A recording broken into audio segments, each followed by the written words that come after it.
Nay, mag-face to face class na daw kami bukas. Ay, buti naman, nabawasan yung mga tamad dito sa bahay. Kaso, Nay, buntis ako. Malapit na akong mga anak. Ha? Alam ba namin yan, anak? Buntis ka pala, di ko alam. Anong gagawin ko, Nay? Kaka-cellphone mo yan eh. O sige, kakusapin ko teacher mo. A few moments later. Ah, pasok po kayo. Ah, ma'am, makikiusap po sana kami. Nay, manahim ka dyan. Ah, tungkol po saan? Ah, may tumor po kasi sa tiyan yung anak ko, ma'am. Hindi po siya makakapasok sa school. Ah, ganun ba? O sige, i-exempt ko na lang siya. Salamat po, ma'am. Tara na, anak. Ang sakit ng tiyan ko. Anong nangyayari? Wala po to, ma'am. Nay, manganganak na ata ako. Ba't ngayon pa? Umiri ka. Ano ba naman yan? Sige, ire! Ayan na, malapit na! Akala ko ba tumor? Ayun na, ayun na! Grabe na talaga yung mga bataan ngayon. Nagsisibuntisan na. Okay po, ma'am. Hoy, ikaw! Tumawag teacher mo sa akin. Bagsak ka na naman? Nay, kasi ayoko na marinig. Simula ngayon, bawal ka nang gumala at mag-cellphone. Hindi pwede to. Anong gagawin ko? Aray! Sakit ng pagkaramdam ko! Magpahinga ka na, anak. Bipilit kita ng Chicken Joy. Sige po, Nay. Effective yung plano ko A few moments later. Anak! Ayan, bilis, bilis! Oh, nagsiselfone ka na? Okay ka na, no? Maglinis ka na doon sa baba. Ang sakit! Ang sakit talaga ng pagkaramdam ko. Teka. Huwag mo ako niloloko, ha? Magbihis ka na. Pupunta tayo sa doktor. Nay! Tara na! Hello, Doc. Ipapacheck up ko po tong anak ko. Sige, pasok kayo. Ano po nangyari sa kanya? Kasi, Doc, palaging may masakit sa kanya. Totoo ba to, Doc? O kunwari niya lang para di siya mautusan? Tignan natin. May malalang sakit yung anak mo! Ha? Mamamatay na siya? Di ka magiging OA, ma'am, ha? Meron akong gamot dito, ma'am. Last stock na lang to. Ipainom mo na. Effective yan, ha? Iinumin ko na, Nay, ha? Ayan, Nay. Okay na pakiramdam ko. Ayan! Huliin niyo na yan! Anong mangyayari? Isa siyang peking doktor! Kaya ikukulungan namin siya! Ha? Anak! Ano nangyayari sa'yo? Anak!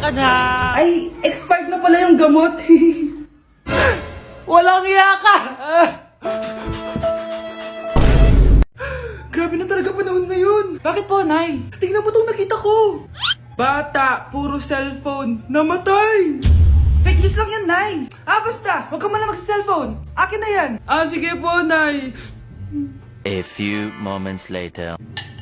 Anak, grabe talaga!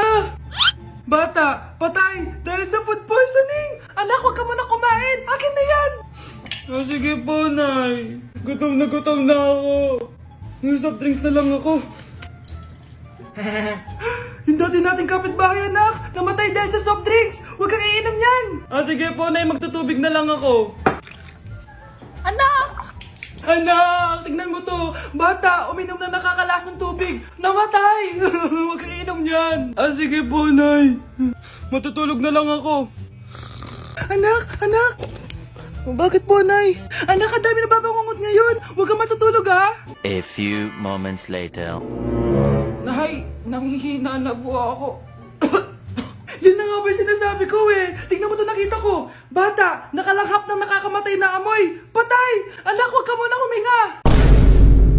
Anak, huwag ka munang tumingin. Anak, huwag ka munang lumabas. Anak, huwag ka munang mabuhay. Mag-break na tayo. Anak, i-ready mo na lahat ng gamit natin, ha? Sige, Nay. Bring me kulay red na brief. Meron ako. May nanalo na. Brief na kasama ko yan, Be, di na ako, love. Okay lang yan, be. Shop ka pa, oh. Love mo ba ako? Oo, be. Love ka namin. Bakit di mo ako love? Di mo alam dahil sa'yo ako'y di makakain. Ano ba yan, Lito? Ang ingay mo naman.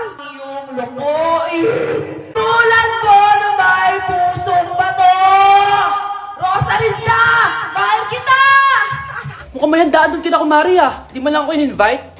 Balik ko nga yung plato niya. Ah, sige, kain lang kayo dyan. Uy, Mars, ito nga pala yung plato mo. Babalik ko na. Aba, salamat naman at binalik mo pa yung plato ko. Last year pa to ah. Ngayon ko lang naalala, sorry. Mukhang masarap yan, Mars ah. Pengin lumpia tsaka spaghetti. Baka gusto mo din ng fruit salad. Nakakaya naman sa'yo, no? Nay, may jowa na ako. Dito ka lang pala siya makikilala. Talaga? Pakilala mo naman sa akin. Eto siya, Nay. Hello po, tita. Magjojowa ka na nga lang. Pinsan mo pa? Ah, hindi pala tayo pwede. Magpinsan pala tayo. Ang bago nating top 1 ay si Samantha. Ang galing mo, Samantha. Naku, basic lang yan. Paano nangyari yun? Pasado kayong lahat, pero may isang bagsak. Si Scarlett. Halatang favorite mo si Samantha. Pares lang kami ng average. Paano ako bumagsak? Di ba sinasagot mo ako? Eh, di bagsak ka ngayon. Umanda ka sa akin. A few moments later. Class, mag-behave kayo. Nandito yung principal natin. Magandang umaga, class. Kamusta yung bago nating teacher? Gusto ko pong i-report yung teacher na yan dahil may favoritism po yan. Favoritism? Sinungaling ka, Scarlett! Mabait sa amin si ma'am. Ah, opo, ma'am. Mabait po ako sa kanila. Pantay-pantay lang po yung tingin ko sa kanila. Huwag mo na pagtakpan nanay mo, Samantha. Hala, OMG, magnanay sila. Ma'am principal, pagpasensyahan niyo na siya. Baka di niya alam yung sinasabi niya. Meron ako ebidensya dito nagpapatunay na binigyan ng sagot ni ma'am si Samantha. At tinawag ng nanay si ma'am. Bawal to sa school natin ah. Kayong dalawa, mag-usap tayo sa principal's office. Ma'am, magpapaliwanag po ako. Ang bago nating top 1 ay si Scarlett. Yes, Scarlett, deserve mo yan. Marami pong salamat, ma'am principal. Alam mo, buti na lang hindi mo na teacher yung nanay mo. Anong sabi mo? Hindi mo ba alam na magkapatid kayo ni Samantha? Iisa lang kayo ng nanay. Ang makakasagot na to may plus point sa akin. What is 2 times 2? Ma'am ako, ma'am. Wala bang gustong sumagot? Ma'am, alam ko po yung sagot. 2 times 2. Ma'am. Okay, Samantha. 2 times 2 is 4. Very good. May plus 5 ka sa akin. Ang daya naman, kanina pa ako nagtataas ng kamay. Ma'am, pwede pa po ba ako mag-take ng quiz? Absent kasi ako kahapon eh. Ay, hindi na. Absent pa more. Tatamad-tamad ka kasi mag-aral. Nagkasakit po kasi ako, ma'am. Oh, anong gagawin ko? Ma'am, pwede ba ako mag-quiz kahit absent din ako kahapon? Oo naman. O ito, magsimula ka na. Thank you po, ma'am. Eh, bakit siya pwede mag-quiz, ma'am? Bakit? May problema ka ba? Oo, may problema ako. Favoritism ka. Palagi na lang sa Samantha yung binibigyan mo ng chance. May galit ka ba sa akin, ma'am? Sabihin mo. Hindi ako galit sa'yo. Pero sa nanay mo, oo. Wag na wag mong dadama yung anak ko sa problema mo sa akin. Nay, anong meron? Yang nanay mo, pabida. Dapat ako yung top 1 ng high school kami. Alam naman natin dalawa na deserve ko talaga maging top 1. Hindi kagaya mo, binabayaran yung school para tumaas ang grades. Totoo ba yun, Nay? Sinungaling ka! Mana ka naman para sa nanay mo, Samantha. Nga pala, alam na ng principal yung pagiging favoritism mo. Good luck na lang sa'yo, Ma'am, parang wala po ata sa lesson natin yung number 5. Ay, wala ba? O sige, bonus na lang yan. Thank you, ma'am. Ma'am, wala po ata sa lesson natin yung number 5. Oh, anong gagawin ko? Puro ko kasi daldalan, kaya di mo alam. No, favoritism si ma'am. May sinasabi ka? Ay, wala po. A few moments later. So, ganun lang siya kadali. Ma'am, pwede po pa-excuse? Sumasakit po yung puson ko eh. Sige, punta na lang sa clinic, may gamot doon. Sige po, ma'am. Nagets niyo ba, class? Ma'am, excuse po, sumasakit po yung puson ko. Ang arte mo naman. Konting sakit lang, excuse agad. Kapag di maganda, wag na mag-inarte. Kala mo naman ang ganda ni ma'am. Hello po, ma'am. Sorry po, absent ako kahapon. Nagkalagnat po kasi ako eh. Ganun ba? Sige, excuse na lang kita. Sige po, ma'am. Thank you po. Ma'am, excuse po. Nilagnat po kasi ako kahapon kaya di po ako nakapasok. Naku, tigilan mo ako Walang isang araw na lagnat. Ang sabihin mo, tamad kang pumasok. Ikaw nga, palagi ka nga di pumapasok eh. Anong sabi mo? Totoo naman, ma'am. May favoritism ka. Susumbong kita sa principal. Maniniwala ba ang principal sa'yo? Wala ka namang ebidensya. Anak, mag-e-exam tayo mamaya ha. Dapat mas mataas grades mo kay Scarlett. Oo naman, Nay. Mas magaling naman ako sa kanya. Anak ni ma'am si Samantha. Eto yung mga sagot mamaya sa exam. I-perfect mo yan. Sige na, Nay. Baka may makakita pa sa atin. Humanda kayong dalawa sa principal. Tapos na yung maliligayang araw niyo. Mga anak, aalis lang ako Maglinis kayo dyan. Bye, Nay! At dahil wala na si Nanay, ako ang bago niyong boss. Kaya sundin yung mga inuutos ko, ha? O Kyle, ikaw na magugas ng mga plato doon ha. Wow, lakas magutos ha. Aba, nagreklamo ka ba? Brianna, walisin mo yung mga kalat dito. Pwede ikaw naman. Walisin ko mukha mo eh. Ano sabi mo, babae ka? Hoy, ikaw Miguel. ikaw gumawa ng assignment ko ha. Ang lala ng babaeng to. Sa bobo pa papagawa ng assignment. Matutulog lang ako dapat pagkagising ko. Tapos na lahat yan Nakakainis si ate. Sobrang tamad na. Dami pang inuutos. Ano magagawa natin? Favorite kasi ni nanay yan Isumbong na natin niya kay nanay. Hindi pwede inaalipin niya tayo ng ganito. Anong isusumbong ha? Akala niyo hindi ko kayo naririnig? Magtrabaho kayo doon! Tama na ate! Sawang-sawa na kami! Puro kautos! Malinaw naman sa inyo, di ba? Na pag wala si nanay, ako ang boss. Sinong boss? Ha? Wala nay. Actually, kakatapos ko lang maglinis ng bahay, Luh, sinungaling. Scarlett, huwag mo na ako lokohin. Hindi naman talaga ako umalis dito. Sinisigurado ko lang kung naglilinis talaga kayo lahat. At tama nga yung sinasabi ng mga kapatid mo.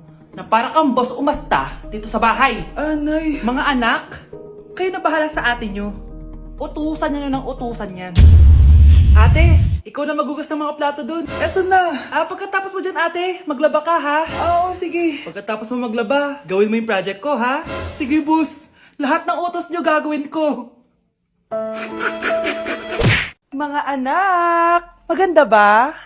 Mawawala ako ng 3 araw Nay, kailangan ba talaga tumuloy doon? Importante yun anak. Minsan lang ikasal yung kumare ko, no? Tsaka sa Cebu siya gagawin, di ba? Shala. Basta Nay, mag-ingat ka Oo naman anak, huwag ka mag-alala. Siya naalis na ako. Mga kapatid mo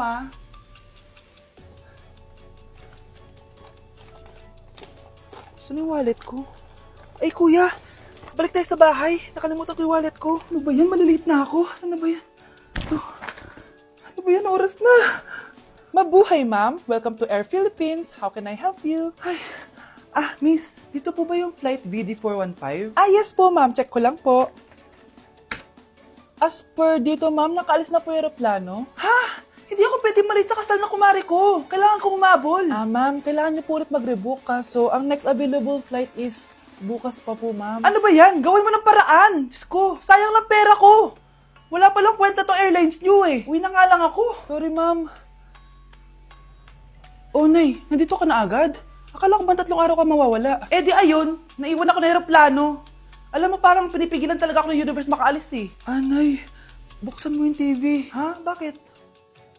Breaking news! Nandito tayo ngayon sa site kung saan nag-crash ang flight VD415.